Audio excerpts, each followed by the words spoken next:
how the person is connected to the music. Like if I'm judging, right, I'm looking at how the person's connected to the music and can I see their foundation? Can I actually see foundation within their movement? O sea, bailamos porque lo amamos, ¿no? Entonces tienes que asegurarte de que te sientes bien contigo mismo. La última preguntita que les quiero hacer y quiero que me platiquen su anécdota más vergonzosa en una batalla.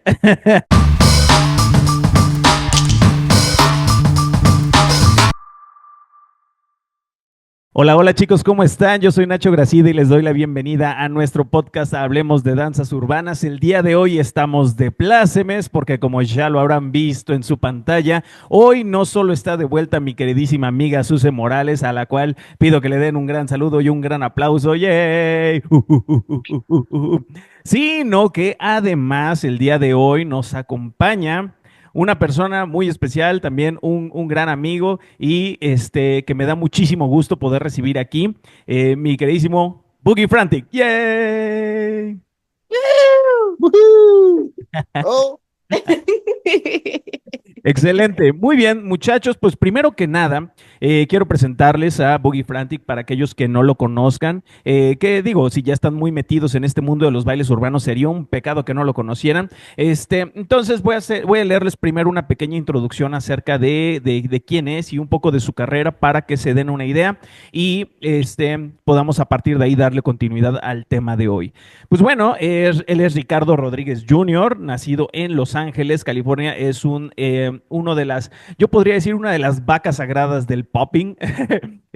Si yo quisiera ser una vaca sagrada. Pero bueno, el punto es que él empezó a bailar en el Valle de San Fernando, que está ligeramente al norte de Los Ángeles, y esto lo llevó a que en el 2010 bailara en los Academy Awards y en la película de Step Up 3D, con muchísimas performances con la compañía de Underground de Miss Prissy, y además ha enseñado en talleres y cursos en muchísimos lugares a lo largo de todo Estados Unidos y del mundo inclusive. Ha participado en programas de televisión como So You Think You Can Dance, Dancing with the Stars, el show de Queen Latifah y de Jimmy Fallon, así como en comerciales, eventos para marcas de gran prestigio. También ha sido participante y juez y campeón en muchísimas competencias a nivel mundial y pues es uno de los grandes referentes dentro del popping a nivel internacional. Entonces, para todos aquellos que estén metidos en el popping y en general dentro de los bailes urbanos, creo que sería muy importante que pudieran seguir a Boogie Frantic, seguir su carrera y seguir todo lo que ha hecho y cada vez que tengan la oportunidad de tomar alguno de sus talleres que estén ahí, porque créanme que hay muchísima información, muchísimo conocimiento, muchísima experiencia de la cual ustedes se pueden servir, ¿va? Y pues bienvenidos, bienvenidos chicos, mil gracias. Ahora, el tema del día de hoy vamos a hablar de un tema muy interesante y precisamente por ese motivo fue que Frantic se ofreció amablemente a acompañarnos. Y es que hoy vamos a hablar acerca de batallas de baile. Sé que es un tema, está hermosa la taza, magnífica taza. Este, Sé que es un tema que para algunos puede resultar un poquito confuso, sobre todo cuando apenas estás entrando en el mundo de los bailes urbanos, porque en muchas ocasiones, si no estás metido de lleno en el tema del street dance y que te enseñan freestyle y todo ese rollo, y donde desde tus primeras clases vas entrando a ciphers, sino que entras desde la otra perspectiva de los bailes urbanos, que es tomar clases en un estudio, aprender coreografía y cosas por el estilo, a veces estamos como muy cerrados a todo este tema de las batallas. Y creo yo que es importante que todos los que estamos metidos en este mundo podamos comprender mejor esta cuestión. Ahora, primero, para empezar aquí, ¿qué son las batallas de baile? Las batallas de baile es básicamente ese enfrentamiento uno a uno entre dos bailarines como para tratar de demostrar quién es el mejor. ¿De dónde viene toda esta cuestión de las batallas de baile? Pues bueno, es una cuestión muy cultural y dentro de nuestro contexto de los bailes urbanos inicia precisamente con todo el movimiento del rocking dentro de la cultura hip hop en los años 70, ¿no? Recordaremos que toda esta cuestión del baile dentro del contexto de la cultura hip hop se dio precisamente por hacer un alto a la violencia, hacer una tregua, ¿de acuerdo? Entonces, los chicos de, de las pandillas que había en Nueva York en los años 70 decidieron dejar de enfrentarse a golpes y a navajazos y empezaron a enfrentarse a través de una batalla de baile, ¿ok? Esto quiere decir que no eran amigos unos con otros. Tú podías enfrentarte con una persona que fuera de una pandilla rival, generalmente así era, o a lo mejor alguien que había golpeado a tu hermano el año pasado, y cosas así de turbias, ¿ok? Entonces, de ahí viene como toda esa cuestión confrontativa, esa cuestión de cierta agresividad que sobre todo vemos en bailes como el rocking y el breaking. Ahora, posteriormente, esto también empezó a permear a los otros bailes que se empezaron a popularizar a lo largo de los años 70 y los años 80, ¿ok? Entonces, esto también se empezó a permear a otros bailes como el locking, como el popping, como el house, que digo, la vibra del house no es tan confrontativa como otros street dances, pero que aún así fueron adoptando este tipo de competencias, vamos a ponerlo en ese término, ¿no? En el que te enfrentas uno a uno para ver quién es mejor y punto. En el pasado, esto era más una cuestión como para tratar de ganarte el respeto de tu comunidad, el respeto de tu colonia, el respeto de tu pandilla, respeto. Todo iba por el orden de ganarse el respeto. Pero ya en estos tiempos en los que las cosas han cambiado, las batallas se han convertido en una especie de actividad competitiva para todos aquellos que nos dedicamos a los bailes urbanos.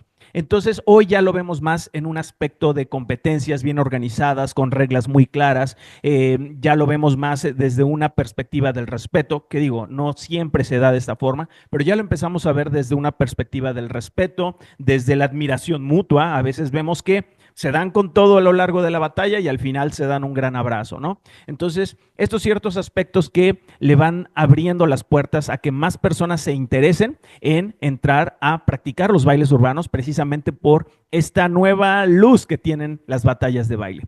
Y pues bueno, después de esta pequeña introducción y contexto, primero que nada, pues yo quería preguntarle a Frantic y Suse, te voy a pedir que me ayudes ahí un poquito con la traducción para ya no estar cambiando de canales y que me confunda de palabras. Entonces, Suse, pregúntale porfis a Frantic, primero que nos dé como una introducción de cómo era este mundo de los bailes, de los street dances en los que él empezó a bailar y cómo fue como su presentación a al Dance Battlefield, ¿no? O sea, a este mundo de las batallas de baile, cómo era la visión de las batallas de baile cuando él empezó a bailar. So I remember like my first crew, like I'll speak based on the crew that I first entered, which was the Wrecking Crew. And this is like back 1995, 1995. So at that time, a lot of the videos that we got to watch were VHS tapes. And what we would see would be crew versus crew always. And to me, that was one of the biggest like highlights of the culture, seeing one entire crew versus another. And it wasn't always just dance. It was also DJs versus DJs, MCs versus MCs, beatboxers versus beatboxers. So crews really kind of, I think, embodied the entirety of what hip hop and the elements of like what represent the elements of hip hop is what I mean. So that to me was like what I first really got to see.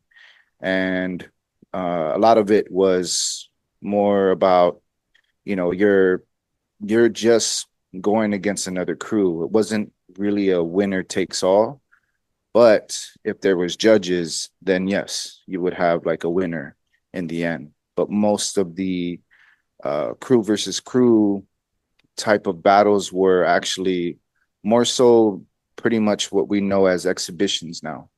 Mm-hmm. If my crew would show up to a quinceañera and there was another crew already at the quinceañera, we would naturally just battle against each other. So it goes like really, really far deep into like, you know, family parties and even clubs where you would show your colors, you would wear your crew name or at least your letters. Then you would naturally end up facing either another crew or another dance style crew. So it wasn't always just breakers versus breakers and poppers versus poppers. A lot of it was, you know, the house dancers at the time, hard house dancers, rebels, groovers, ravers. Um, that ravers was a style as well. So when you were a popper and it was like you and your crew, you had like a breaker, you had a popper, you had somebody that kind of mixed styles. It would just be us three versus anybody that wanted anything, you know? So, but the most important value was representing as a crew and representing the culture entirely against any other dance style. Okay. And what do you think that has changed through the years? I mean, like, what difference do you see today? Well, the difference today is everybody is really kind of more so trying to be individuals and showcase themselves, be the next superstar, be the, you know, the one making the money if they see it fit, um, being the most popular, using this to get better jobs in the industry, in the like in commercial industry. Um, a lot of it is like there's still crews out there. There's still, like, I represent the Mighty Zulu Kings, Funny Bone, right into being a collective. However, our crews have grown to be worldwide because of the fact that most people come to LA and they want to learn the history, they want to learn get educated based on the styles. So our crew ends up growing because we become like brothers and sisters with the people that come and visit us. So yeah, it's really interesting how things have changed. Before it was like your family, like the people you grew up with, and now it's more so the people you have become friends with and chosen as a family overseas or in different countries, different sides of of your continent. So yeah, it's been a big change, but I feel that with competition, the way we have battles within this century has really created a culture for individualism, which is cool, but it's also not it doesn't really take the history into, consideration when it comes down to it. The next generation doesn't really see the importance of that unless they do their homework and they start studying. But other than that, it was like, they just love to hear the stories and they kind of like live that in their imagination versus actually having it with them now. But there is still 3-on-3 battles. There is still like where you can represent as a crew. So it doesn't necessarily take away from, I mean, here in LA with the Great Winators, we have like our Flavor of the Year event has a 3-on-3 all style. So basically anybody can come in as a crew, but you have to be able to go up against different styles of dance, and that's one of the most important things, I think, that is like not just be representing breaking. Like, it's really important to understand you kind of have to open now you open yourselves up to different styles and all of that. So yeah, it's crazy. Ok, magnífico. Suse, y ahí te quiero preguntar a ti cuál ha sido tu experiencia, cómo ha sido, más bien, cuál fue tu primer contacto con las batallas, porque, o sea, yo recuerdo cuando empezabas a entrenar allá con nosotros y todo eso, pues yo nunca fui un maestro muy cercano a todo este tema de las batallas, ya les he platicado más o menos cuál fue como mi camino dentro de la danza, ¿no? Entonces, eventualmente, pues yo te vi como meterte más de lleno al mundo de las batallas y quería preguntarte a ti específicamente, primero, ¿cuál fue tu primera impresión? O sea, sé que ya sabías de las batallas, ya habíamos hecho ahí algunos experimentos con los chicos y todo, pero, o sea, ya entrarle como a las batallas de verdad, o sea, ¿cómo fue ese transcurso para ti, Suse, del momento en el que viste las batallas por primera vez a, por ejemplo, un momento cumbre como cuando ganaste el Red Bull, el Dance Your Style? Mi primera batalla fue en, en Puebla, creo. Y bueno, obviamente la escena de Puebla en ese entonces, ¿qué año era? 2000, ¿qué será? 2015, 2014. Pues digo, no había tantos bailarines con especialidad. Digo, todavía en Puebla estaba Zombie antes de que se mudara a Montreal. Entonces recuerdo que me tocó batallar contra él. Es cierto, esa fue mi primera batalla. Y Yo no. fue una pareja de 2 contra 2. Y creo que la estaba organizando Larisa. Le mandamos un saludo a Larisa, de Ciudad de México. Lo estaban organizando ellos. Entonces fue esa primera batalla, para que veas, sí fue como que me marcó mucho porque sí vi a muchas personas en ese lugar. O sea, jamás iba a esperar que en Puebla iba a haber tantas personas. Obviamente el nivel de experiencia pues es diferente, ¿no? Pero yo en ese entonces, o sea, simplemente lo hacía por diversión y lo hacía porque mi amigo John, no sé si recuerdas a John, me había pedido entrar con él, Ah, claro. Oh, John Alexander. Sí, sí, sí. Entonces esa fue la de las primeras experiencias, igual mini batallas en el Zócalo, y lo padre fue que pudimos tener la oportunidad de batallar a gente que hacía otras estilos de danza que no tenía nada que ver con el mundo que nosotros conocemos, ¿no? O sea, ahorita creo que ya lo están incorporando, pero por ejemplo, bailarines de shuffle, bailarines de electro, nos tocaba batallar contra ellos, ¿no? Y nosotros con nuestro disque locking o nuestro disque popping o lo que sea. Bueno, pero la evolución, yo creo que, no sé, o sea, fue un mundo que más bien me empezó como a atraer más inconscientemente, más bien porque fue como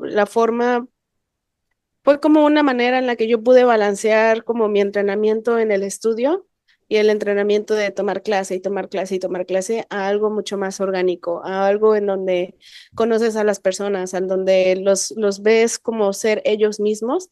em, y al final, obviamente, pues empecé a entrenar más en otras formas de danza, en específico en locking, y ahí fue cuando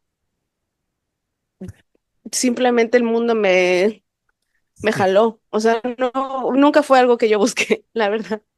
Y es que sabes qué es lo que yo detecto, que muchas veces cuando te topas con tu primera batalla, como que te caen los veintes de todo lo que te hace falta, como que dices, wow, me falta esto, me falta lo otro, no tengo esto, no tengo lo otro, como que se evidencian todas tus carencias, ¿no? Cuando únicamente vienes desde el estudio sin hacer freestyle ni nada y de repente te topas con ese reto de ponerte 1 a 1 contra otra persona o 2 contra 2 o lo que sea, te das cuenta de muchas cuestiones a nivel técnico, de muchas cuestiones a nivel físico y también de muchas cuestiones a nivel mental, de cómo tienes ciertos bloqueos que no te permiten fluir dentro de la batalla. Y ahí es donde voy a mi siguiente pregunta, va a ser para los dos, entonces si primero quiere responder Frantic y después tú, Suse, adelante, ¿no? O como gusten. Y esta pregunta va en el orden de, ok, ya te enfrentas al mundo de las batallas. ¿Cómo te preparas tanto física como mentalmente para entrar a una batalla? ¿Sí? Supongamos que a lo mejor ya lo tienes previsto, dices, ok, ya estoy entrenando, ya estoy haciendo un poquito de cypher, freestyle, esto, aquello, perfecto. Ya me voy a preparar para mi primera batalla. ¿Cómo me preparo? ¿Sale? Aquí platícanos ustedes cómo se preparan físicamente cuando dices, ah, viene una batalla en 3 meses. ¿Cómo me preparo físicamente? Ahora, aparte de lo físico, ¿cómo te preparas mentalmente para estar frente al público, frente a los jueces, frente a tu oponente, frente a toda esa presión que obviamente ese miedo al ridículo, ese miedo a cometer un error, pues a veces es tu gran enemigo, más que la persona que tienes enfrente, tu gran enemigo son tus propios miedos. Entonces, ¿cómo se preparan ustedes en lo físico y en lo mental para una batalla? Good question. Well, I'm actually preparing for a battle now. So it actually really aligns with the context of your question. So right now, what I'm doing is um, really challenging more so my physical ability. I'm I'm exercising. I am doing mobility training, stretching. Um, Also teaching myself how to breathe again. Um, really focusing on more so when the moment feels good to actually, dance and be more comfortable with the situation. I allow it to happen and I let it just be organic as opposed to, sticking to an actual training regimen and when I need to practice and how many hours I need to practice. So I'm building myself up into, the competition, but mentally, what I am also doing is preparing myself for being around a lot of people. I'm mentally being prepared of being around mixed styles and like trying not to be so that I'm not caught off guard when I get there and I'm able to perform. Even though I've been doing this for so long, doesn't necessarily mean that I'm always prepared for what's to come. Anything could happen. I could get sick. I could have a pulled muscle. I could, my injuries could come back and be even worse. So there's like a lot of mental caring that is necessary before even just the physical. But if I was, let's say, maybe let's drop like 10 years now, if I'm in my early 30s, right? And I'm physically able. There's no injury, there's nothing happening. I feel good. The most key value is the mental preparation for competition because it's really you don't have the time to warm up, you don't have the time to stretch. People want to greet you, people want to say hi, people want to dance with you. So you really have to actually already be prepared. So for competitions and battles that I've won, I remember exercising before even the competition. I remember doing warm-ups that were like most people's average workouts, and that was my warm-up before an all-day event. I remember eating a lot of pasta, tortillas, rice, beans the day before because I knew that I wasn't going to have, 3 or 4 meals throughout that day. Like I was always prepared physically for what was to come, but the mental practice was I would give myself at least 6 to 3 months to train for this event. I would know that in the end, the beginning of the year, this next event I'm coming to, and I'm actually going to come even more correct because it's going to always change. Not every competition is the same. Sometimes it's 3-on-3, sometimes it's 1-on-1, sometimes it's 2-on-2. So I have to also be prepared for, maybe I won't have the same partner and last minute I have to choose somebody else. So these are real stories because for freestyle sessions that I've won, the 3-on-3, I remember seeing people in my backyard.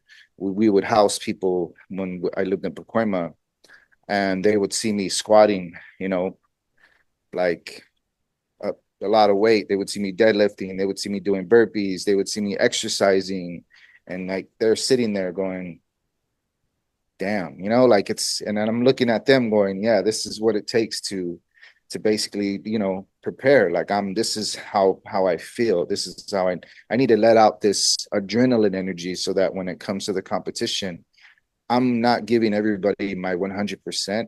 I'm giving myself my 100%, but I'm only allowing myself to be at 80% and let that be my strongest value. It's a challenge for myself to show people that it's not always about saving everything for this moment.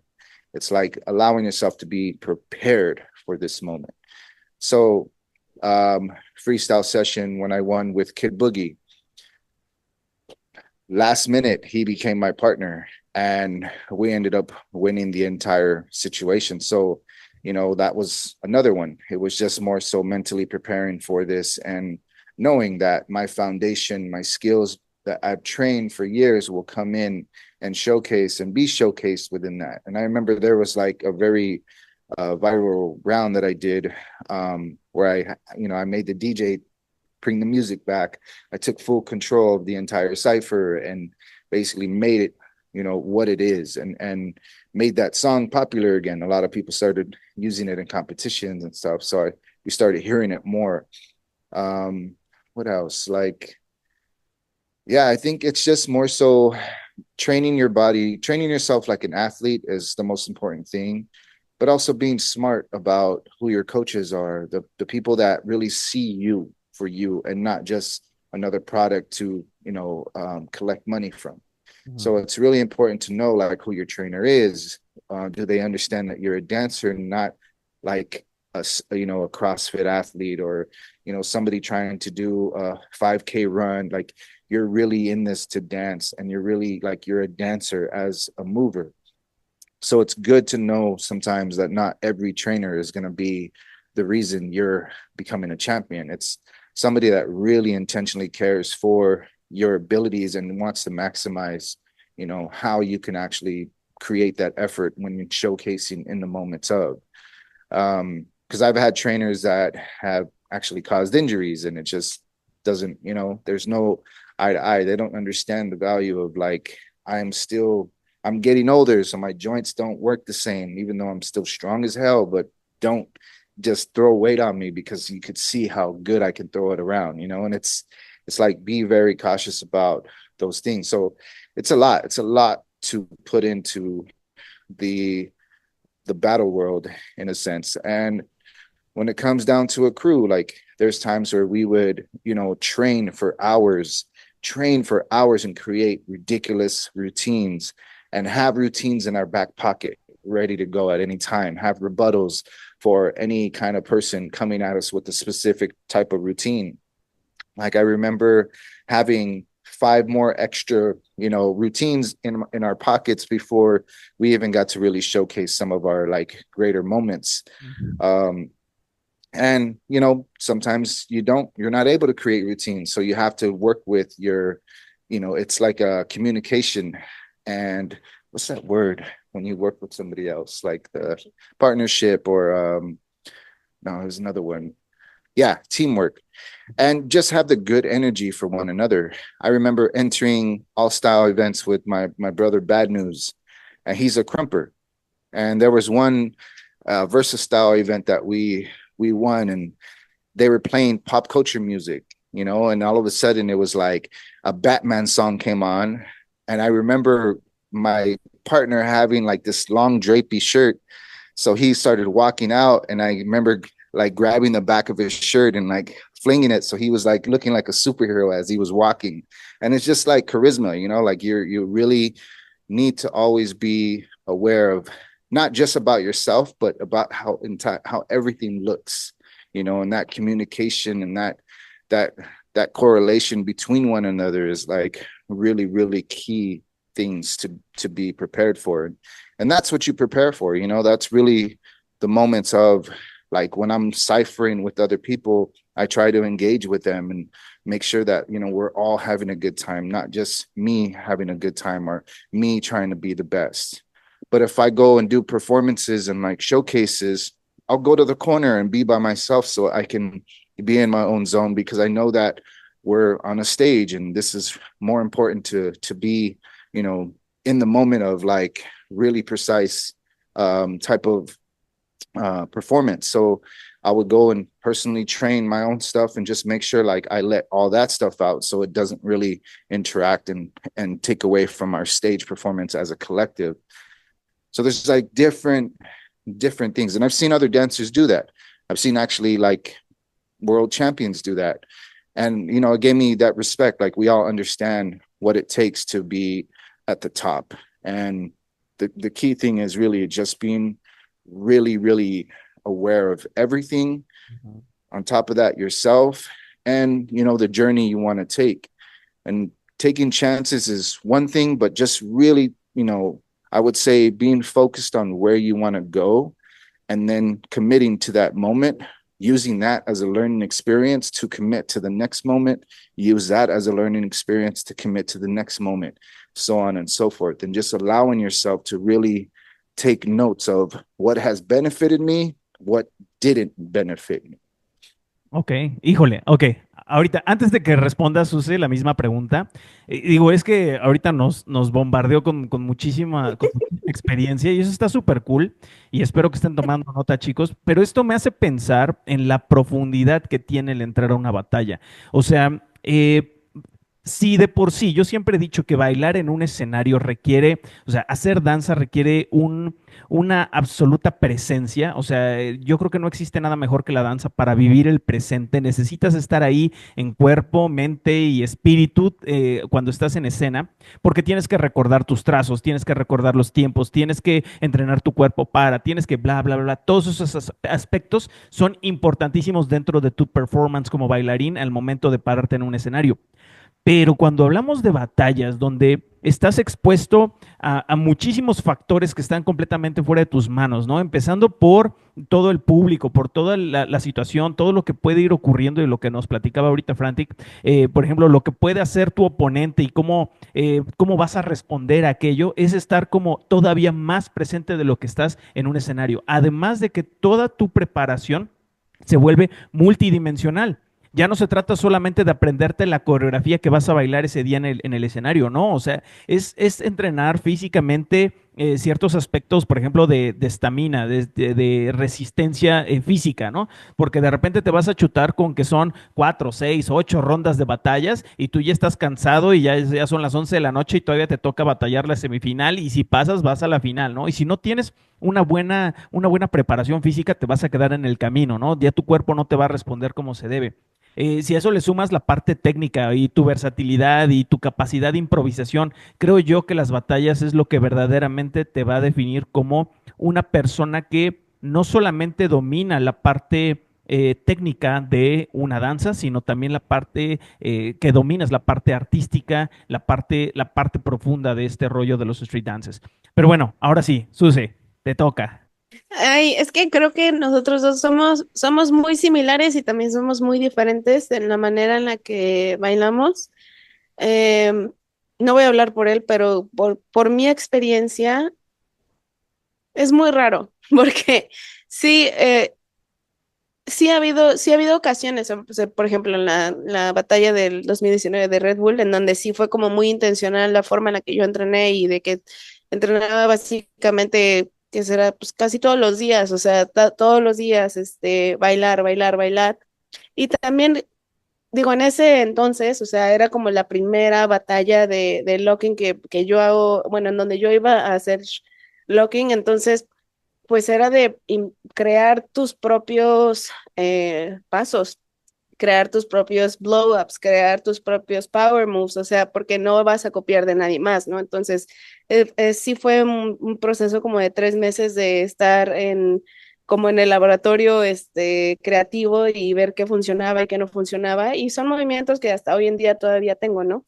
Ujú. Em, obviamente, lo que yo he vivido, no sé si ha sido como tan intencional como él lo ha hecho voy a entrenar tanto tiempo en el gym para poder prepararme para esto, sino más bien ha sido, pues yo voy al gimnasio y lo hago porque ya es un hábito y más bien como que me mantengo preparada, ¿no? Me mantengo preparada para cualquier momento que vaya a suceder, ¿no? Como sano, o sea, eso ya ha sido como un hábito y no tanto como ok, ya voy a batallar en 4 meses, entonces me toca como ponerme las pilas. Aunque en este caso, o sea, después de mi lesión, se siente así, como después de todo un año en donde no pude entrenar, no pude hacer tanto ejercicio, o sea, apenas si podía tocar las puntas de mis pies, estirando, ya se siente hoy en día como eso, como ok, ya puedo hacer esto, ya puedo moverme de esta forma sin sentir dolor, ahora sí ya me toca ponerme las pilas. Y sí se trata como de entrenar, pero entrenar de una manera inteligente, porque también mi cuerpo es distinto al cuerpo de él, es distinto a tu cuerpo, es distinto a todo el tipo de cuerpos. Y Campbell Lock es distinto a popping. Ujú. Entonces, ¿qué movimientos utilizo en Campbell Lock? Ok, pues utilizo mucha, mucha fuerza en mis brazos, necesito estabilidad en mi espalda, estabilidad en mi pecho, necesito obviamente estar flexible de mis piernas, de mi cadera, por los knee drops, etcétera, etcétera, etcétera. Entonces es más bien como ya crear un entrenamiento que está enfocado al tipo de movimiento que tú haces. Em, ¿Qué más? Obviamente, pues ahorita es más bien como el reconectar con la danza, el reconectar y hacer que se sienta bien contigo, porque si tú no te sientes bien, y eso es algo que también les quiero aconsejar a muchas personas, es que no se obsesionen. O sea, si tienen una batalla en unos 3 meses, sí está padre entrenar, pero no al grado en donde te vas a bloquear y vas a decir, tengo que entrenar porque tengo que ganar o no sé qué. O sea, tú tienes que entrenar, pero porque te gusta. We dance because we love it. O sea, bailamos porque lo amamos, ¿no? Entonces tienes que asegurarte de que te sientes bien contigo mismo y de que la danza se siente bien contigo y no tanto el forzarla. Y creo que eso ha sido como mi forma de prepararme mentalmente, inconscientemente, porque yo, la verdad, no te voy a mentir, o sea, no es como que me pongo a prepararme intencionalmente, o sea, de esa forma, para unas batallas, simplemente pasa.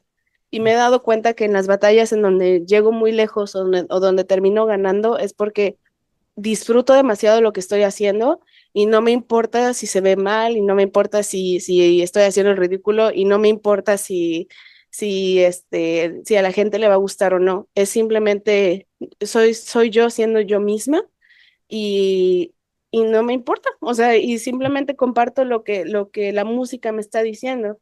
Y creo que ya cuando tú estás en ese modo, entras en un modo zen en donde la musicalidad te sale, o sea, todo te sale, sin necesidad de pensarlo. Porque he visto videos en donde, por ejemplo, estoy en una batalla y hago algo en la música y digo, ¿cómo rayos si no conocía la canción, si no sabía que iba a venir esto y no sé qué? Creo que entras como ya en un modo en donde tienes una conciencia universal, tanto corporal como espiritual y como en la presencia, exacto. Entonces creo que es más bien como el estar contento contigo mismo y el siempre como apuntarle a ese estado. Claro, es como el epítome de la autoafirmación, ¿no? O sea, cuando tú te estás bien firme con quién eres tú, con lo que te gusta hacer, con lo que disfrutas, y al momento de estar bailando conectas con la música, entras en eso que llaman la zona. Cuando estás en la zona, como que todo se olvida y puedes tener esos momentos mágicos en los cuales puedes conectar con una canción que ni siquiera hayas escuchado nunca antes. Y supongo que eso está padrísimo. Eso me ha pasado a mí en lo personal en escena. Nunca me pasó en batallas porque yo muy pocas veces batallé. Ese no era mundo para mí, pero en escena sí llegué a sentir algo similar. Ahora, les quiero preguntar también, siempre todas las preguntas van a ir para los dos, entonces el que guste responder o si gustan responder los dos, yo más que encantado. ¿Qué buscan los jueces en una batalla? Porque ahorita hablamos desde lo individual, ¿no? Pero ahora los jueces, ¿qué onda? Ustedes cuando han sido jueces, ¿qué buscan en los bailarines? Ustedes como bailarines, ¿qué creen que buscan los jueces en general? Algo que se me olvidó decir es que yo no generalmente hago esto, pero también una forma en donde te puedes preparar para una batalla es buscando a los jueces que van a pues sí, a juecear.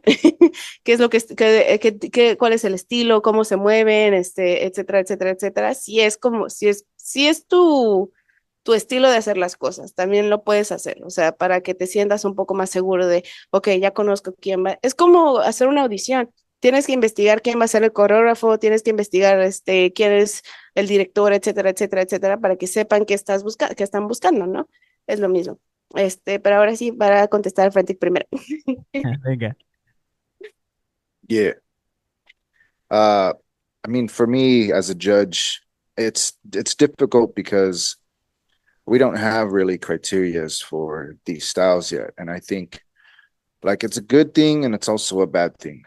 It's a bad thing. Why? Because I feel that when a person is entering a competition and they don't know what to expect, you're also looking at judges who don't know what to expect. So if it's going based off of preference or what this person really has been educated towards, somebody that's completely new who has really strong foundation can be overlooked and not really given the actual like respect or decision based off of the fact that maybe this judge knows this other dancer and prefers them because they've seen them throughout the years. So there's a lot of preference that gets kind of mixed into it. I'm not going to say every judge does that, but there's times where even the opposite, and it's the same thing, why it's bad. The judge may know the dancer and may personally be like, I don't want to give them the win because I know them. So it really kind of goes against, you know, the value of the judges. Like, it's really kind of pointless to have these people up there when they know mostly everybody. But if you have a criteria, then it's easier to really kind of go based on what the criteria is asking for. So we have battles like today where we do animation and robot battles. We have waving battles, but there still needs to be some form of criteria to make it a little bit easier so that people know, you know, when it comes down to, maybe it could be transitions. It could be, you know, the emotive connection to the music. It could be musicality. It could be different levels of the body being used, different levels of space being used, groundwork as an extra thing, you know, like there's so many different aspects. If you're, you know, entering a competition and you kind of know the criteria, it's easier for the brain to train for this than to just train to win. So it's knowing also like who the judges may be. So then most people end up trying to incorporate movements that kind of fit the judges. And it just kind of looks like a mess because it's not really showing your originality. It's showing that you can adapt, which is cool. But, you know, some people really train to know who these judges are, and others kind of just throw some movements out there and try to look for the win. You know, it could be engagement with the, you know, opposite opponent. It can be engagement with the crowd, engagement with the judges. Like, these kinds of things are extremely important to kind of put on when it comes down to what a competition should actually have, because a competition itself doesn't necessarily represent the culture. However, the culture in general is all there to witness a showcase type of battle situation. You know, it's not really necessarily a one-on-one. I don't like you, you don't like me. We're going to basically, whoever loses their pair of shoes, loses their jacket. It's nothing like that. So to me, that would be a really good way of collecting a new pair of clothes, because every person you're going against, you could win their shoes, you could win their jacket, you could win their hat, you could win their t-shirt, you could win their girlfriend or boyfriend. You could end up with a whole new family, who knows? But battles aren't like that today. So it's not necessarily really representing the culture. It's more so representing competition and organized showcases. I respect Wiggles for always saying that. It's just an organized showcase. It's not really a battle. And I remember swallowing that really heavily, going, oh, so I'm going after everybody's heads and everybody's here just to win? Like, that's kind of crazy. So I needed to kind of even change my mentality a little bit, because yeah, it's good to have that type of sort of mentality and show your raw energy, but it doesn't mean that you're going to win, you know? So good and bad, you know, there's good and bad. Why it would be good to have criteria, again, it's just knowing like what you're actually walking into and your preparation. And now we could actually see every dancer being prepared for these moments and showing their preparation and showing that they actually paid attention to the details, and, you know, showing that they're willing to grow and evolve this dance into something that really needs this. Like, to me, honestly, it really needs this. If you're a popper and you're using ground moves, it's because you kind of have been introduced to the world of breaking or locking, or something that actually incorporates ground movement, house dance, you know, like certain styles, freestyle hip hop, like a lot of ground moves have been incorporated in certain ways. where you could still do sort of some ground moves and popping and look animated. But I've seen now, even it's my fault too. Like I've incorporated b-boy movements into a lot of my popping thing because that's also a part of who I am. That's how I love and represent the culture. But if I used a breaking move during a popping battle, that would always end up going against me. So I have to kind of incorporate it in a way that makes it seem as if it's not necessarily just breaking. So there's moments to understand like what I'm walking into versus just going out there and then trying to see if this will actually work and this will work. Should this work? It's like you're kind of we're killing ourselves trying to do this and trying to win when it's really based off of preference. And I feel like with the criteria doesn't allow these slow deaths to happen within our spirits. You know what I mean? And to me, that's like really huge. I really hope that the next generation gets to it and just like throws this out there and says, you know what, we're going to basically make a criteria and see if this works. So we'll see. We'll see. Ok, ok. Suce. Tú sabes que tú y yo somos fans de estándares ya Ah, para cualquier mundo. Entonces sí, we both agree with that. sí, sí, sí. Do you want to say what you look for usually when you're a judge? Oh, I can do that. I mean, what I look for is how the person is connected to the music. Like if I'm judging, right, I'm looking at how the person's connected to the music and can I see their foundation? Can I actually see foundation within their movement? Or, you know, also their timing. Like, are they posing? Are they popping within their pose? Like, are they just popping, you know, consistently to make it seem like they're explosive? Like there's always things that go against. For me, it's like a checklist, like certain things that will go against you as a dancer. Are you looking for me to be like you're dope, or you know, like are you looking for me to give you a compliment in some way? Like it randomly happens, but I always see somebody dancing and they just kind of side eye and like look at me. And I'm going like, dude, I'm watching you, I'm judging. Like, you know, it's just it's really weird. Or it's again, it goes based on people I know. Like somebody's like, I can feel their energy going like, you know, it already, you can already sense that they're going, he's not going to choose me because he doesn't like me or he doesn't do this or, and it's like, I can read the body language 100%. So it's like forever, like I have to literally erase if I know you, if I ever got to take it all away and go based off of what I'm seeing as far as movement goes. And there's times where people have come up to me and been like, why did you choose this person? And I'll say it straight out. Like the dynamic movement this person was doing was way more advanced than what I was seeing here. You know, like fundamentally, this person was sound, but this other person was using fundamentals in a way that was like in a different realm, you know? So, and I've even lost against that. So I 100% understand what that feels like. What else do I look at? I look at the techniques that you're using. I look at, you know, even if it's a popping battle, how you're popping. Is it the same thing over and over again? Is there some form of change?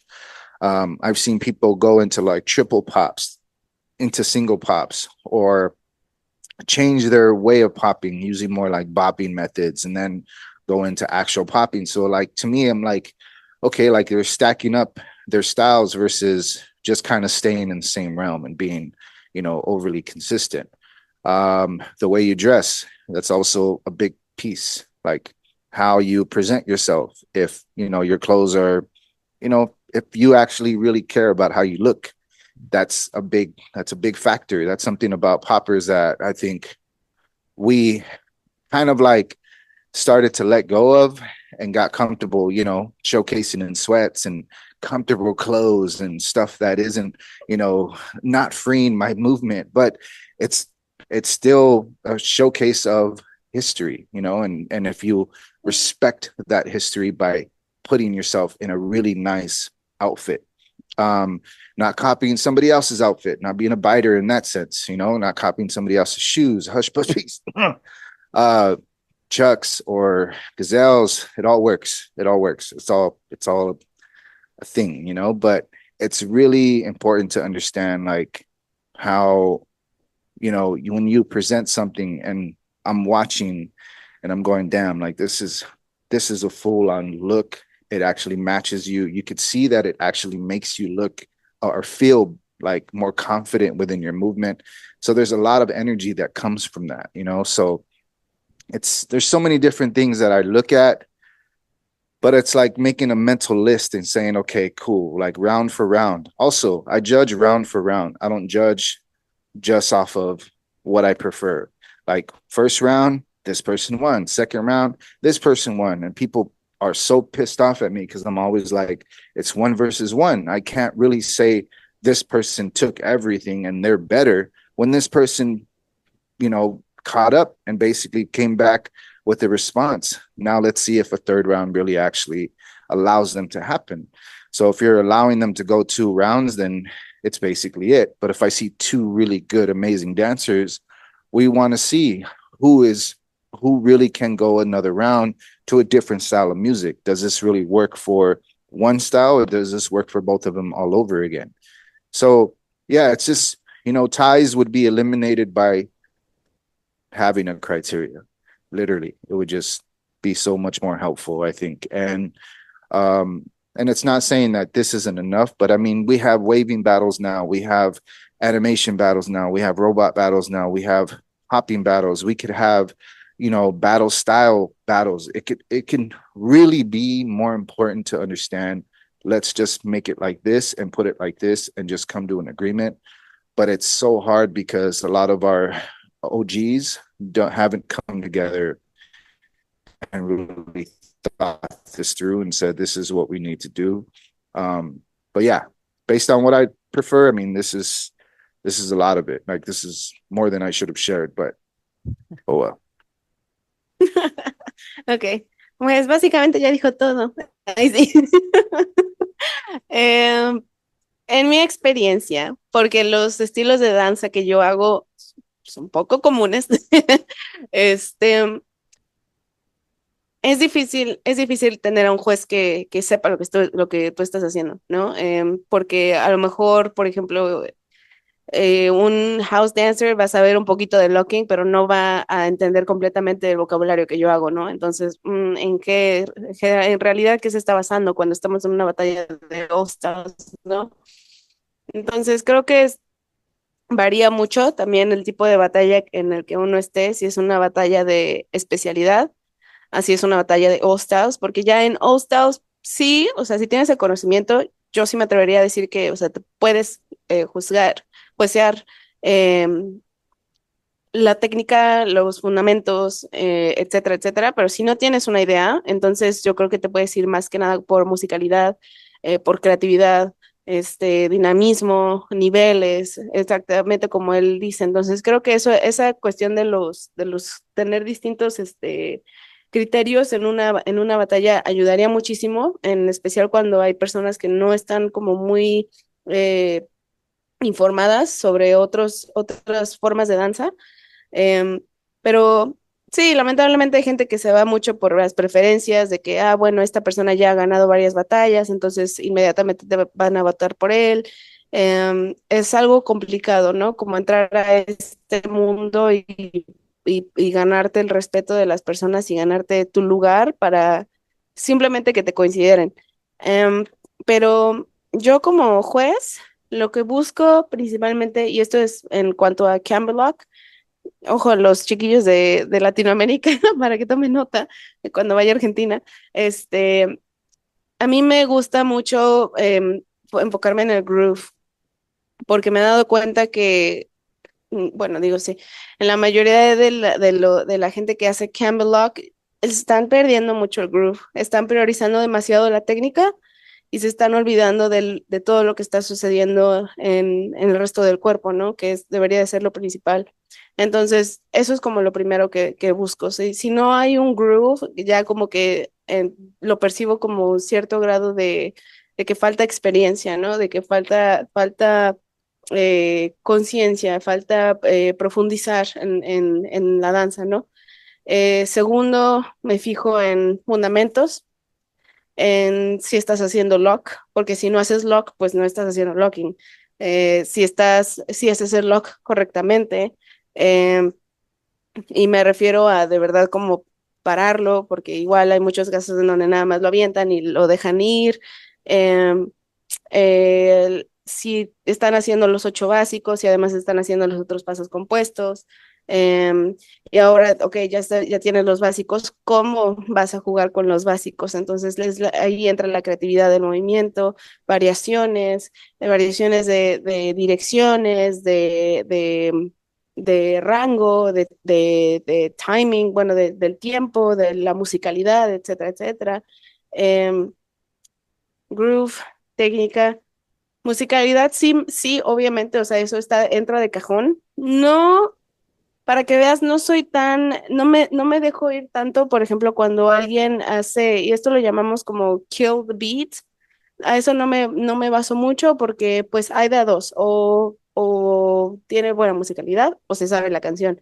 Y uno te puede dar cuenta cuando alguien se sabe una canción. Em, entonces, en ese sentido, como que no pongo tanto peso. Am, ¿Qué más?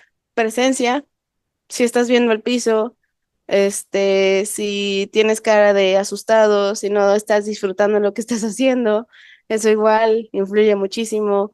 Em, y sí, generalmente yo me baso más en eso. O sea, si estás bailando, Ujú. si no estás bailando y es pura técnica, ok, o sea, sí está padre, pero cualquiera puede tener técnica si lo entrenas lo suficiente, pero el hecho de poder incorporar la danza con la técnica es creo que la magia para mí. Claro, ok, ok, súper. Pues creo que los dos nos dejaron muchísimas joyas aquí para todos aquellos que están en el mundo de las batallas, que tomen en consideración con respecto a lo que pueden ver los jueces. Y aquí me quedo yo con algunos comentarios de las cosas que comentó Frantic, sobre todo en el aspecto de los criterios para calificar una batalla. Por ejemplo, en Breaking sí tienen como 5 criterios muy bien definidos, que ahorita no los tengo bien en la mente cuáles son esos 5 criterios, pero habla sobre todo de la técnica, habla de las transiciones, habla de musicalidad, habla de etcétera, etcétera, etcétera. Y una vez que ya tienen como esos criterios más o menos definidos, es un poco más fácil para los jueces poder tomar una decisión al final del día. Pero cuando hablamos de los otros bailes, ya sea Cambalock, ya sea popping, ya sea hip hop incluso, que, o sea, neta, con hip hop es otro boleto que después tocaremos. Este, pero sí se vuelve muy, muy, muy complicado, tanto para un juez poder determinar quién gana una batalla y no quedarte nada más con el me gustó este o no me gustó aquel, ¿no? Porque eso es sumamente subjetivo, ¿no? Tiene demasiados sesgos, ¿no? Es el sesgo personal del juez y vuelvo a lo mismo, como decía Frantic, a veces va a terminar siendo una decisión basada en nada más si la persona me cae bien o no me cae bien, si te conozco o no te conozco, y evidentemente eso va en detrimento de la verdadera competencia, ¿no? Al final del día, la persona que queda eliminada, a pesar de que a lo mejor todo el público dice, no, no inventes, tú bailaste muchísimo mejor y aún así te sacaron, pues se queda con ese mal sabor de boca y quieras o no, el juez se queda con una imagen de ser una persona, ¿cómo se dice? Bias, parcial, ¿no? ¿O es imparcial? No, parcial. Una persona parcial que nada más se queda con una determinada parte de, ¿no? Ah, yo me quedo con el del lado derecho porque es mi amigo, ¿no? Alguien imparcial es el que no toma parte de ninguna de las dos y toma una decisión completamente objetiva, ¿no? Entonces, sí creo que debería de haber criterios para todo tipo de batallas y eso sí se va a dar, o sea, yo creo que sí se va a dar, nada más como bien decía Frantic, aquí el problema es que muchas veces los OGs no se ponen de acuerdo con cuáles son los verdaderos términos para poder calificar una batalla, para poder determinar esos criterios. Se va a dar eventualmente. Recordemos que estos bailes son muy jóvenes, todos estos bailes tienen menos de 50 años Y va a tomar mucho tiempo en el que las generaciones van a ir cambiando, la gente va a ir cambiando. Nosotros que estamos hoy aquí hablando de esto, dentro de 100 años no vamos a existir y va a haber personas que a lo mejor aprendieron algo de lo que quedó de nosotros. A lo mejor este video lo ven dentro de 20 años y dicen, ah, miren esto, estos videos viejitos, pero miren, ah, tiene cosas interesantes, ¿no? Y a partir de ahí empiezan a tomar ciertas cosas que puedan hacer evolucionar estas danzas, ¿no? Y lo vimos, por ejemplo, con las competencias, ¿no? Las competencias de baile, sobre todo competencias grandes, vuelvo a lo mismo, tipo HHI, han tomado esta cuestión de tomarse muy en serio lo de aplicar criterios para poder calificar lo que estamos viendo y quitarnos ese sesgo del me gusta o no me gusta, ¿no? Entonces, si bien eso tiene cosas muy positivas, de repente llega a caer en el acartonamiento, ¿no? Porque esto no tiene que ver con los criterios con los que vas a calificar, sino tiene que ver con el competidor que ata tanto a esos criterios que simplemente se ve como un producto prediseñado y ya no como un verdadero baile auténtico. Entonces, creo yo que ahí, tanto jueces como bailarines, como competencias que desarrollen esto, necesitamos encontrar un buen equilibrio en el cual nos permita a los jueces poder calificar de una manera más objetiva y también le permita a los bailarines, a los participantes, seguir conectando con esa esencia, seguir conectando con la zona, seguir conectando con su creatividad y con su arte, por ponerlo en algunas palabras, ¿no? Bueno, me quedan dos preguntas nada más. Esta procuren hacerla como muy breve para que no nos vayamos hasta la hora y media. Y esta primera es, ¿qué hace a un campeón? ¿Qué hace a un campeón? What makes a champion? What makes a champion? um, I think a champion is somebody that's able to adapt, somebody that understands their weaknesses, that knows how to turn the weaknesses into strengths, that respects their weaknesses, even though it may bring them down, but it's also the respect of knowing how to turn it into a strength. What else makes a champion? I think it's also the dedication to not only just yourself, but to all aspects of life, your family, your friends, the people you care about, yourself on top of that, like all aspects of your life. Knowing, you are sacrificing so much time and it may take away from, things that, so it's giving those moments that when you have the time, 100% of your present self. It's also being extremely present with the situations at hand, being aware of, what is going on in the world also gives you that aspect of it's not a distraction. It's knowing that there's also people there, like outside of yourself. To me, it's really, understanding that you give and respect the fact that you give people light, and your dedication is always going to be an inspiration. Carrying that may seem like a lot of weight to carry, but it's really just constantly a gift that you constantly keep giving.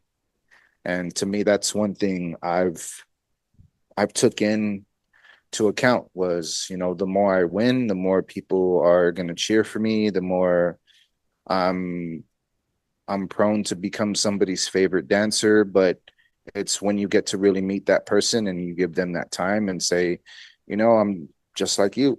Like I'm not this all grand wizard. I'm literally somebody that just loves this art form.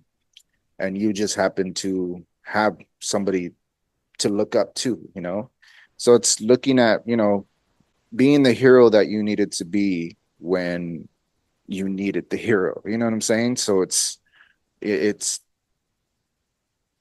your dedication and everything, like eating healthy, like your the fact that you're taking care of yourself, like you're meditating, you're stretching, and not only just stretching, but you're allowing the breath to do the work with you. You're really in tune with everything that that can affect you in certain ways. It's like, knowing again what is negative and what is positive, reaching more for the positive to kind of consistently uplift you, using the negative as the fuel to constantly uplift you. So it's really learning how to change from one bad thing to a good thing. Um, a lot of, I mean, personally, a lot of what I do is I try to be good to every single person around me, and my friends and I, like, we joke around, and I'm very sometimes really rough with the jokes, but in general, when it comes down to it, it's like really knowing when this person actually needs a shoulder to cry on and being aware of those situations. Um, but also putting your foot down to know when to say no to this friend, and that energy that you constantly keep giving them, that they kind of keep taking from you. So it's also knowing when to cut off and give yourself time to really kind of still continuously heal this process. Like, there's so much to it, but in general, I think, if I were to make a list of what makes a champion, it's really like being truly dedicated and being very smart about it, very, very smart about every single bit, and choosing wisely when to train, when to be with your family and friends, um, and then when to be alone. Like, it's really smart to know those things and keep that like little bit of triangle to help you be consistent in the things that you're pursuing. But setting goals is also another, really reaching for small goals at a time, not big major goals, but small goals at a time really help kind of keep the ball rolling and allowing you to have something to fall back on, so that when it comes down to it, maybe the big goal that you were going for didn't really turn out. So you have these other small goals to kind of keep going, because a champion doesn't always win.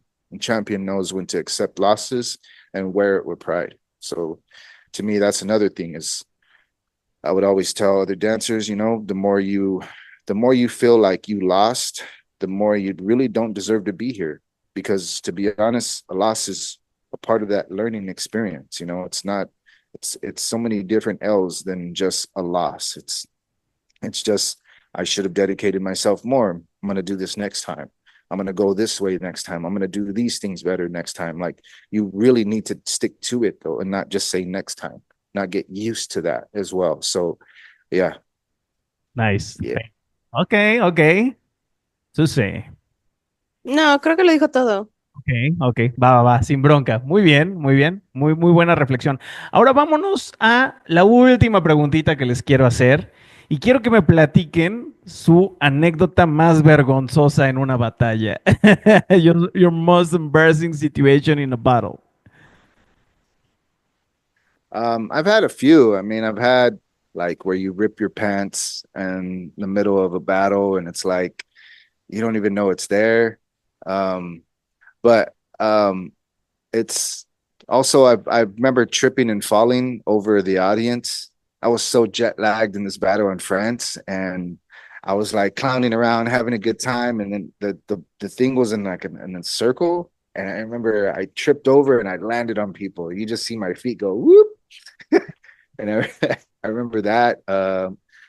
What other embarrassing moment did I have? I think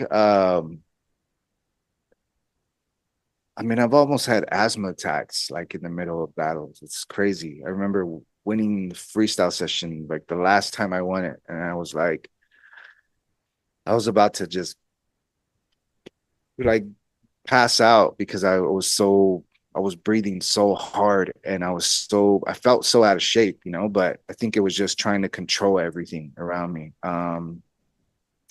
There was more. There was way more. And how about I know there was, but I don't. Glorious moment in battles?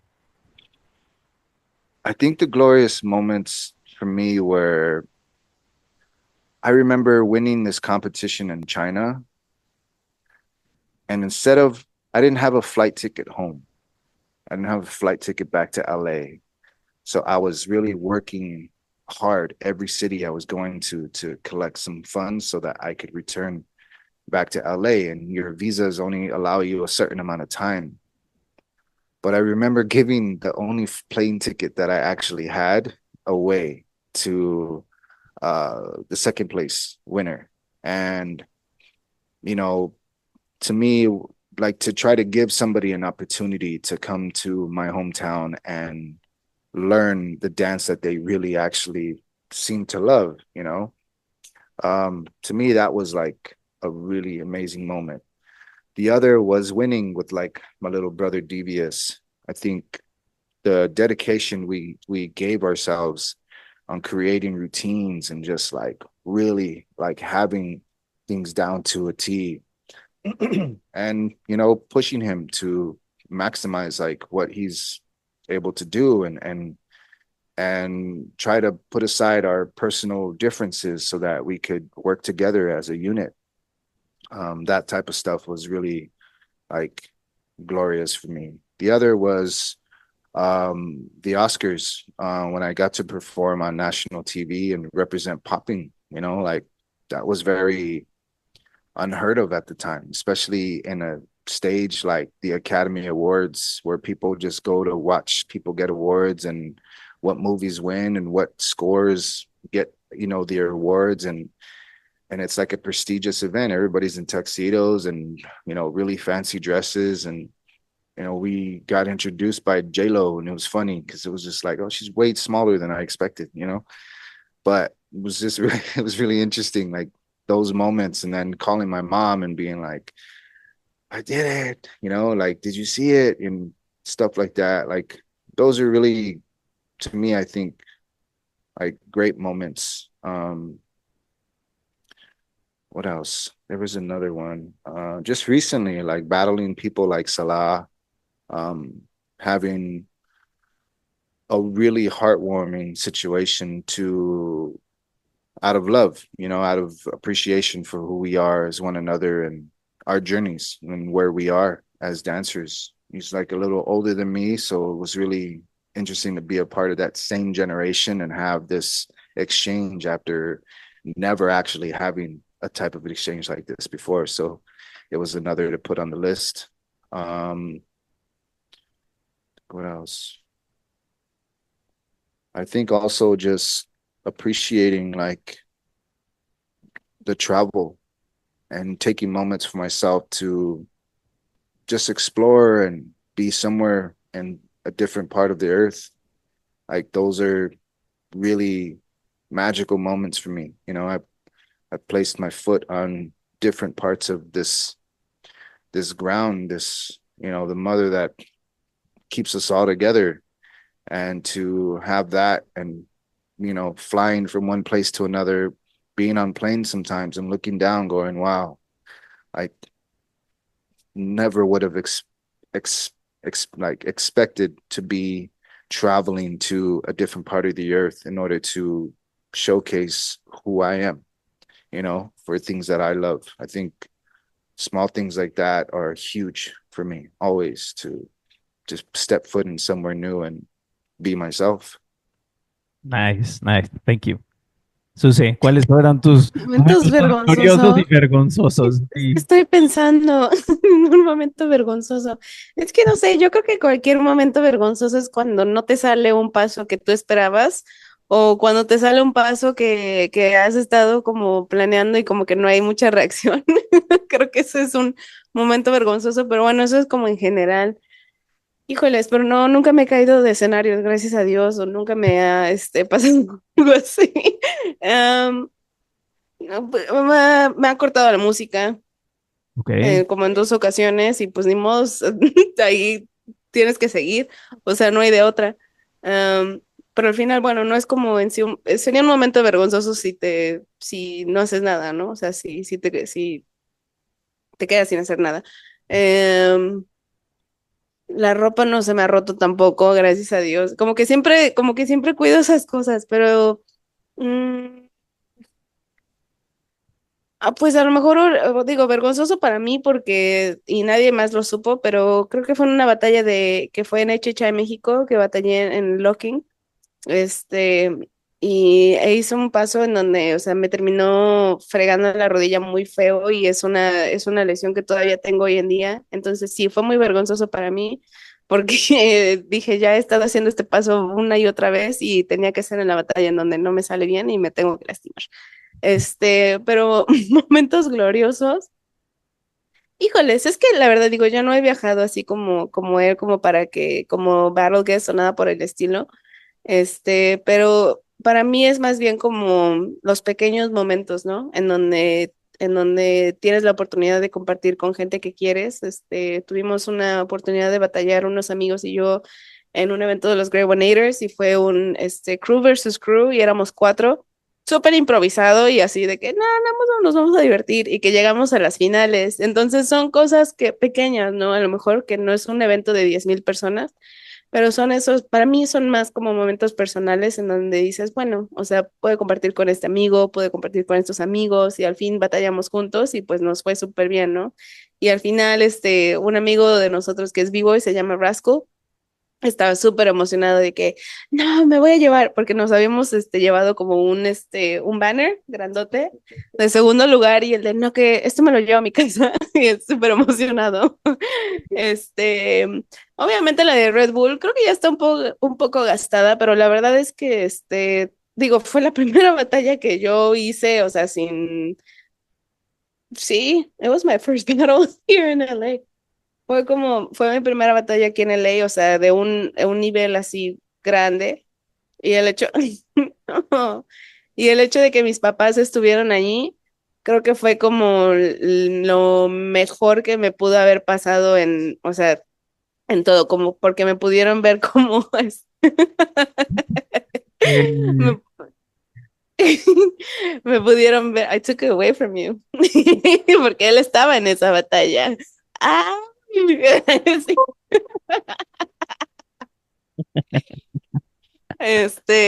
Sí, entonces digo, o sea, creo que fue eso, como el ver a mi mamá llorando de la emoción y mi papá también súper felices de que todo había salido, de esa manera.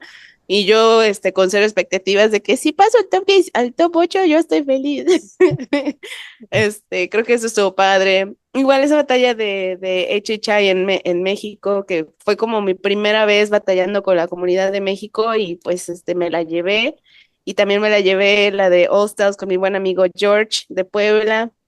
Igual terminamos ganando esa batalla, que también fue un momento vergonzoso porque ya eran como las 11 de la noche y había como 5 personas nada más ahí viendo y los jueces ya estaban muertos. Pero bueno, o sea, esa batalla la terminamos ganando y estuvo padre también. Para mí son más esos momentos de reflexión en donde te das cuenta de la gente que tienes alrededor tuyo y que al final, pues sí, o sea, pueden ser como tu segunda familia. Claro, muy bien, pues muchísimas gracias por compartirnos pues estos momentos, toda esta información, esta experiencia, estos conocimientos, de verdad. Espero que para los que nos están viendo lo aprecien, escríbanles, síganlos, y estén al pendiente de lo que hacen, porque sin duda alguna creo yo que hay mucho que todos podemos aprender de este tipo de maestros. Muy bien. Entonces, pues muchísimas gracias, muchachos, mil gracias, un gran episodio, les agradezco infinitamente. Frantic, ¿cómo te pueden seguir?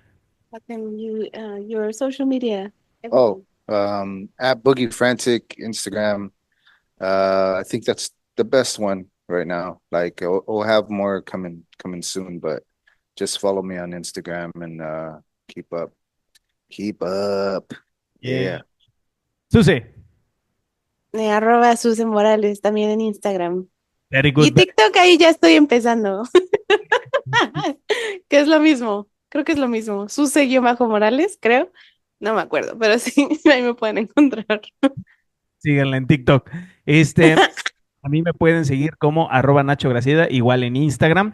Y muchachos, algo que tengan, algún aviso, algún evento que tengan en puerta. Dance. Oh yeah, a lot of projects. Putting out an online class pretty soon. Really soon. I'm also going to be working on more online projects.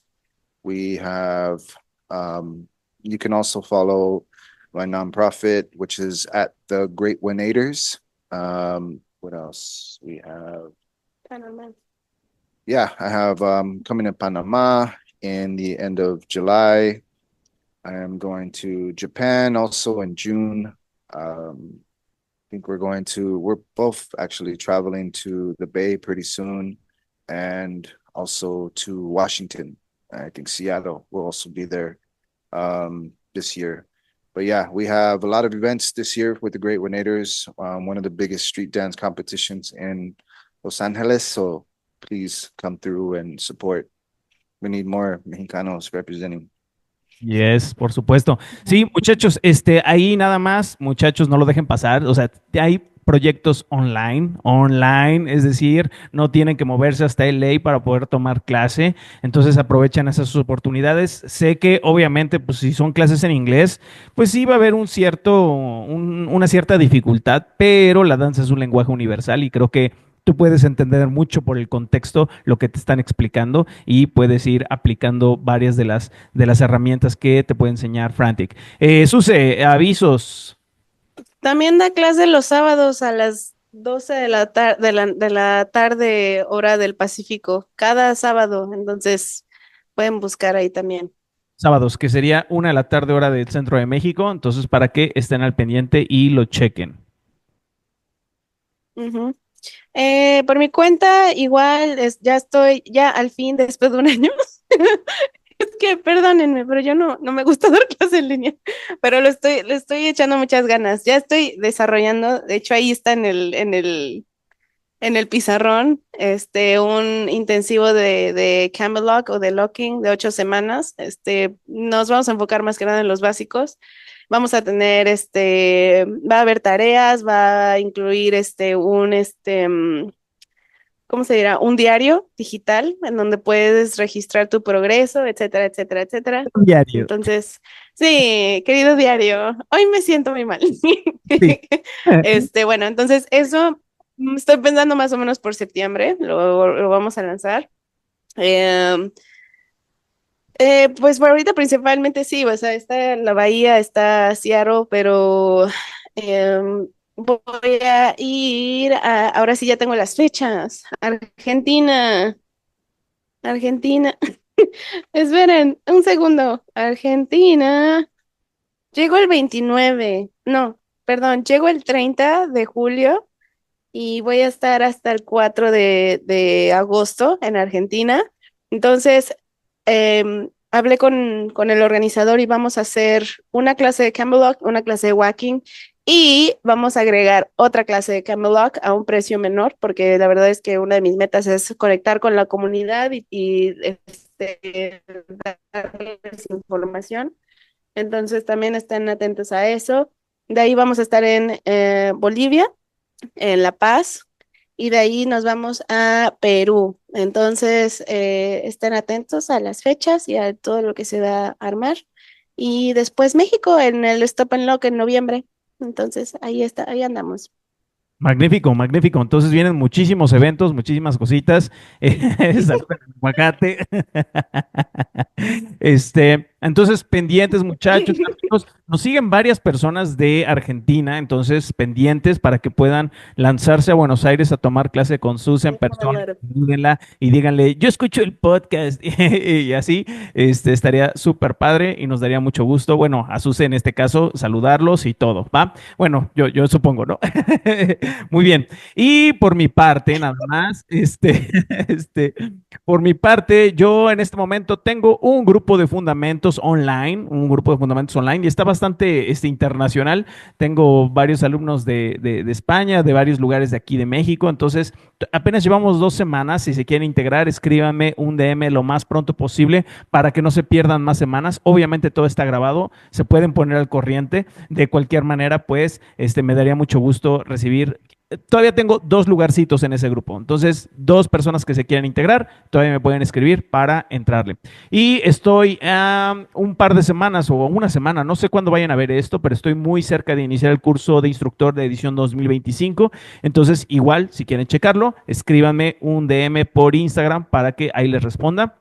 Y pues nada más. Y pues bueno, eso fue todo por hoy, muchachos. Mil gracias. Yay.